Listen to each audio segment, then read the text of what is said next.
Hi, I'm Georgiana, and I'm back with a new episode. I'm here to help you speak English fluently. And what do you need to speak fluently? You need to listen, listen, listen, and listen. If you want to help me, share the podcast with your friends and family. That would mean a lot. Thanks. On my website, you can get the 5 secrets to speak English and also my premium courses. Before we start, get the transcript at speakenglishpodcast.com/podcast. It's completely free. Okay, let's start. Learning English is exciting because we get to know how people actually speak. Today, we will look at a common phrase in the US. Good for you. It's a friendly way to talk, but there's more to learn about it. So, what does good for you mean? When people say good for you, they show they are glad for someone else.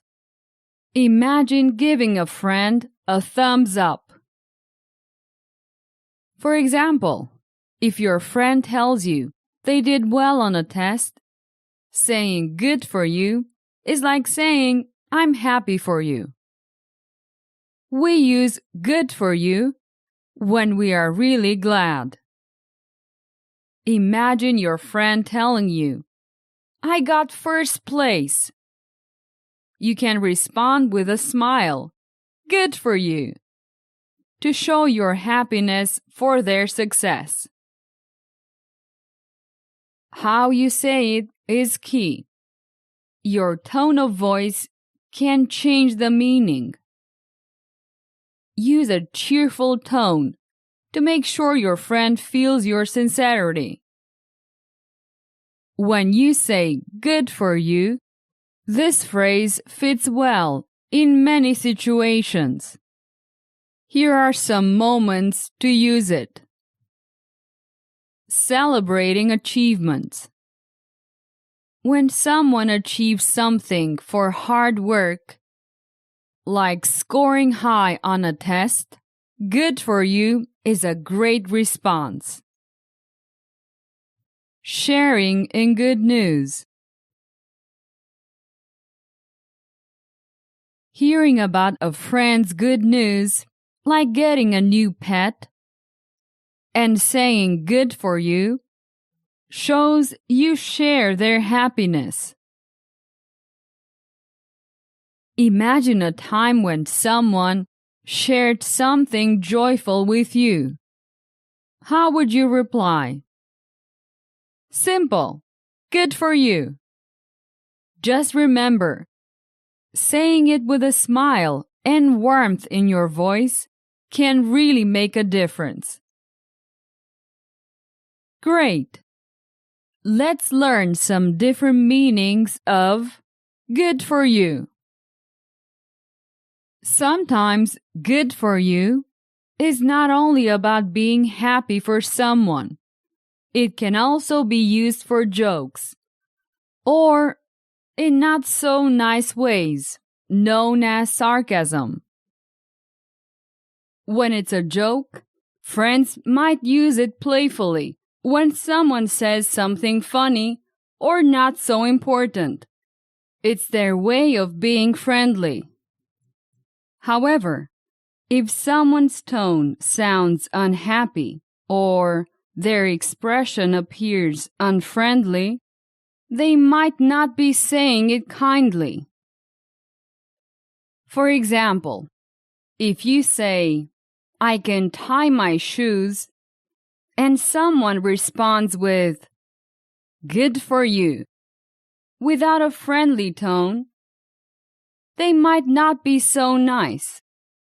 They could be mocking you, because tying shoes is something most people can do. Let's try to understand the difference. Listen to their voice. Is it light, happy, or flat and unkind? Look at their expression. Is there a real smile, or do they seem insincere? Consider what you said. Was it something impressive or ordinary? This helps you figure out if they're joking or not. Let's hear some examples. When they're happy for you, you say, "I aced my test," and your friends say, "Good for you." Here, they're genuinely pleased. When they're joking, you might say something like, "I spent the whole day watching TV." If your friends say, "Good for you," they're playfully teasing, because it's not a big deal. When they're not nice, you may say, "I cleaned up my room today," and your friend says, "Well, good for you." If their tone is sarcastic, they may not think it's important. That's why it's crucial to pay attention to how people say things, not just the words. This helps you know if they're truly happy with you, making a joke, or being unkind. Great!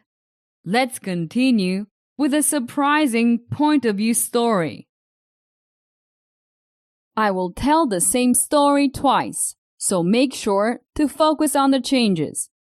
You can find these techniques fully implemented in my premium courses at speakenglishpodcast.com/courses. Okay, let's start. Dan was from a faraway place and was still learning English. He loved to try using new English words with his customers. One day, someone was captivated by Dan's cherry pie. "Good for you, Dan. This is the best pie ever," the customer exclaimed. Dan, misinterpreting the phrase, thought it meant the pie was healthy. "Oh, my pies make people healthy," Dan chuckled, unaware of his linguistic mix-up. Dan decided to make a very special pie. He thought, "I will make a very healthy pie." So, he put in kale, beets, and spinach, and called it Super Pie. He thought everyone in town would love it, because it was good for them. The day came to show the super pie to the town. People tried it, but they made funny faces. The pie was so different. "It's interesting," said one person, trying to be nice.